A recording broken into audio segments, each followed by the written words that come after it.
दोस्तों, आईएनएस विक्रांत के आने से हिंद महासागर में भारत की ताकत कई गुना बढ़ गई है।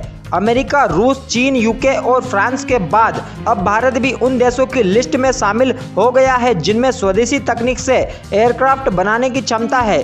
भारत के पास अब कुल 2 एयरक्राफ्ट हो गए हैं। भारत के पास आईएनएस विक्रांत और आईएनएस विक्रमादित्य है। जानकारी के लिए बता दें कि दुनिया में सबसे ज्यादा एयरक्राफ्ट कैरियर अमेरिका के पास है। अमेरिका के पास कुल 11 एयरक्राफ्ट कैरियर है और अमेरिका 3 एयरक्राफ्ट कैरियर बना रहा है। रूस के पास 1 और यूके के पास 2, वहीं चीन के पास 2 एयरक्राफ्ट कैरियर है और हमारे पड़ोसी पाकिस्तान के पास एक भी एयरक्राफ्ट कैरियर नहीं है। आईएनएस विक्रांत के भारत में शामिल होने पर कई देशों ने इस पर अपनी प्रतिक्रिया दी है। अमेरिका, रूस, यूके और चीन इस एयरक्राफ्ट कैरियर पर क्या बोले, ये आपको हम इस वीडियो में बताएंगे। सबसे पहले आपको बताएंगे कि रूस ने इस पर क्या कहा है। रूसी राजदूत ने कहा कि यह भारत का पहला स्वदेशी विमान वाहक है। यह भारत और उसके लोगों के लिए गौरव का क्षण है। रूस को भारत पर गर्व है। रूस ने आगे कहा कि भारत एक प्रमुख वैश्विक शक्ति बनने की दिशा में अपने कदम तेजी से बढ़ा रहा है। उन्होंने कहा कि दुनिया को मजबूत भारत की जरूरत है। अब हम आपको चीन की ओर से भारत पर दिए गए बयान को बताते हैं। चीन के सरकारी अखबार ग्लोबल टाइम्स में एक संपादकीय छपा है। इस संपादकीय में भारत को नसीहत दी गई है कि भारत पश्चिमी देशों की चापलूसी से सतर्क रहे और चीन को उकसाने का काम न करे।